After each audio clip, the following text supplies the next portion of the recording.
ओम शांति। आज सुनते हैं प्यारे बाबा की 8 दिसंबर की मुरली से दिल में छपने वाली गहराई की बातें। आज की मुरली प्यारे बाबा की कितनी अच्छी। बच्चे, मैं सर्विसेबल हूँ, मैं भी सर्विस करता हूँ। शिव बाबा ने आज कितनी सुंदर चिटचैट की। बाबा ने कहा, बच्चे हाँ, ये मैंने देखो मजबूत रथ लिया है। अच्छा, कभी बीमार हो जाए मैं तो बैठा हूँ।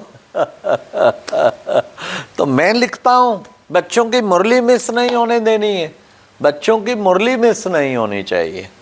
तो बाबा ने कितना सुंदर आज बाबा हम बच्चों को बता रहे थे। फिर बाबा ने कहा कि बच्चे हाँ देखो, तुम सदा देखो, ये आत्मा न जलती है, न कटती है, न छोटी होती, न बड़ी होती। तुम सब को आत्मा, हर एक आत्मा को अपना अपना अकाल तख्त मिला हुआ है, अकाल तख्त पर बैठी है। तो अकाल तख्त पे बैठी है, इसलिए बच्चे तुम सबको आत्मा रूप में देखो। आत्मा रूप में सब आत्माएं भाई भाई हैं। तो आज बाबा ने देखो, आज हमारे साथ 2 ये रूहानी आत्माएं भाई भी बैठे हैं। ये ऑस्ट्रिया से आए हैं। तो ऑस्ट्रिया से आए हैं, भाई का नाम है हमारे जो भास्कर भाई और शालिनी बहन। तो ये हम ऑस्ट्रिया गए थे 2023 में, वहाँ लेक्चर हुआ था, उससे बाबा के बच्चे बने। तो पानीपत मिलने आए हैं, ज्ञान मानसरोवर। आज ये मुरली मंथन मॉडल टाउन में आज अनुभव था इनका। आज मॉडल टाउन सेंटर से कर रहे हैं। मॉडल टाउन सेंटर एक ऐसा सेंटर है जिसके अंतर्गत 60 सेंटर खुले हैं। आज भी सरला दीदी के अंडर यहाँ 60 सेंटर चलते हैं। 4 जिले यूपी के, 4 हरियाणा के, जिसमें 60 सेंटर चल रहे हैं। फिर बाबा ने आज मुरली में कितना सुंदर हम बच्चों को बताया। बच्चे हाँ देखो, कितनी मीठी स्क्रीन है ये, देखो कौन सी, मन मना भाव की। हाँ, मन मना भाव की मीठी स्क्रीन है ना। तुम हर समय बच्चे सबको पैगाम भी यही देना है कि शिव बाबा कहते हैं माम एकम याद करो। बुद्धि एक बाबा की याद में रहे, ये एक बहुत ज़रूरी है। जितना बाप को याद करेंगे उतना शक्तिशाली स्थिति बनेगी। हमें बाबा को याद करना है। फिर बाबा ने आज कहा, देखो बच्चे कहते हैं नैया मेरी पार लगाओ। तो खिवैया, नैया मेरी पार लगाओ। खिवैया कौन है? खिवैया है शिव बाबा, वो सबकी नैया पार ले जा रहा है। तो आज चित्र विजुअलाइज करो, हैं हम खीर सागर के, इधर विश्व सागर, उधर अमृत सागर। तो बाबा खीर सागर की ओर चप्पू चलाता हुआ मुझे ले जा रहा है। कितना अच्छा लगता है। फिर बाबा ने आज कहा, तुम बच्चे हाँ कितना देखो बच्चे, बाबा ने तुम बच्चों को तीसरा नेत्र दिया है।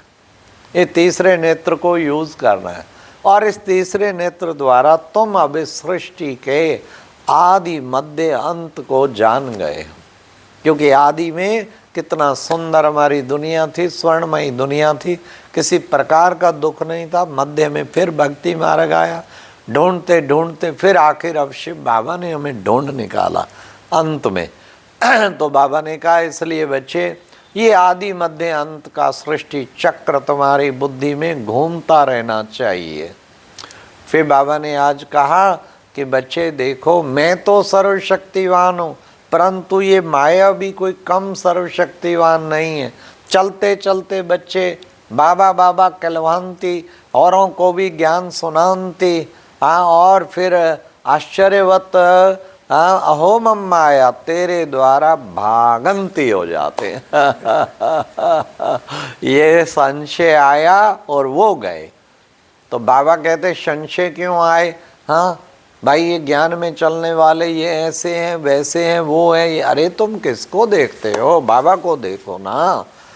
हाँ, फिर बुद्धि में संशय आएगा, अरे नंबरवार राजधानी स्थापन हो रही है ना, सब बराबर थोड़ी बनेंगे। इसलिए तुम अपना पुरुषार्थ खूब करते रहो। फिर बाबा ने कितना अच्छा आज बच्चों को बताया, बच्चों को दैवी गुण भी धारण करना है। फिर बाबा ने कहा खुशियाँ पूछनी हो तो किसको?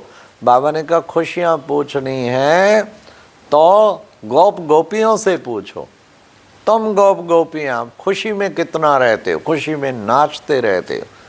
यहाँ मॉडल टाउन सेंटर में एक मधु बहन है, इतनी खुशी में झूमती रहती है, इतनी खुशी में, फाउंटेन की तरह खुशी। हम कहते हैं वाह। मैं कभी कभी इंडिया में याद करता हूँ, कोई कोई आत्माएं ऐसी हैं जो खुशी में झूमती रहती हैं, तो उसमें ये माता भी सामने आती है, मधु माता। इतनी खुशी आप मिलेंगे ना, आप देखेंगे खुशी में झूमने लग जाएंगे। किसी किसी को वरदान होता है, पर क्या है, ज्ञान योग के कारण भी, तपस्या ज्ञान योग मजबूत जो होते हैं ना, उनको ये वरदान मिलता है। आज बाबा ने कहा देखो बच्चे, वो क्रिसमस की कितनी खुशियां मनाते हैं, तुम बच्चों को भी सदा खुशियां ही खुशियां तुम्हारी तो बच्चे।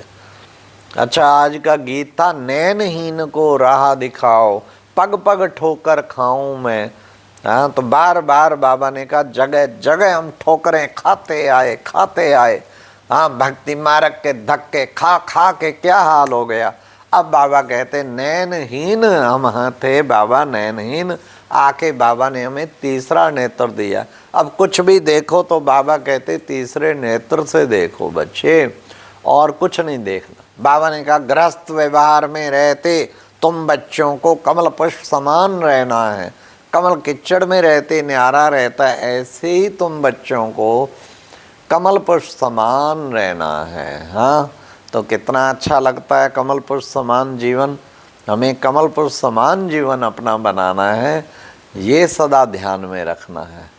फिर बाबा ने आज कहा कि बच्चे, तुम बच्चों को क्या करना है, शांति धाम और सुख धाम को याद करना है, और बाकी सब भूल जाना है। दुख धाम की बातें ज़्यादा याद करेंगे, दुख धाम को याद करेंगे तो क्या होगा, दुखी होते रहेंगे।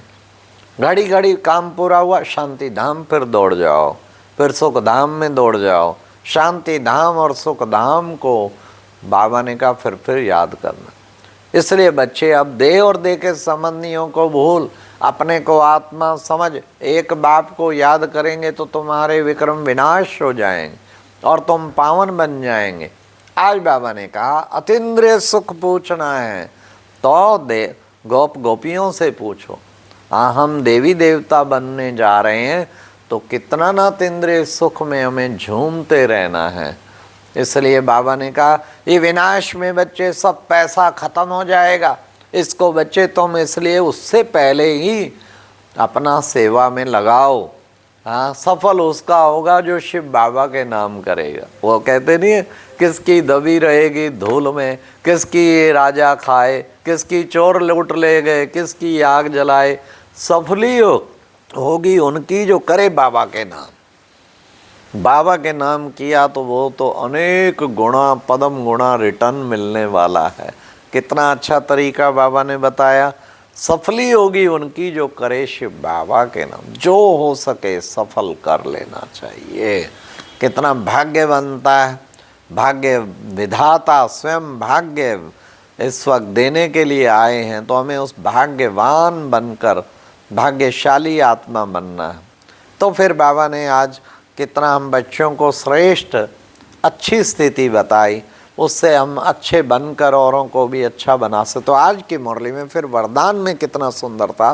श्रेष्ठता के आधार पर समीपता का अनुभव कर, समीपता द्वारा, श्रेष्ठता के आधार पर समीपता द्वारा कल्प की श्रेष्ठ प्रालब्ध बनाने वाले विशेष पाठधारी भव।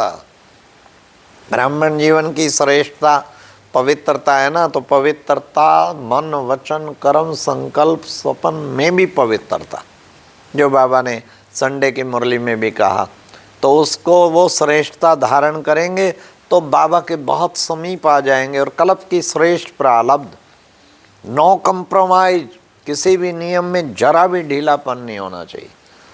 प्योरिटी पे पूरा और खान पान की भी शुद्धि, उसके द्वारा श्रेष्ठ प्रालब्ध बनेगी और विशेष पाठधारी बन जाए।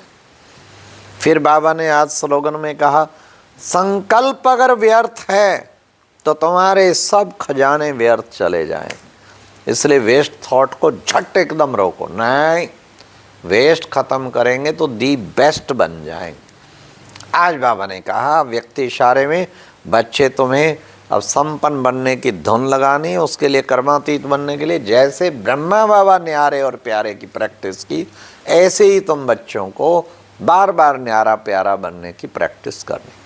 अच्छा, ओम शांति। ये थी आज की मुरली से दिल में छपने वाली गहराई की बातें। ओम शांति।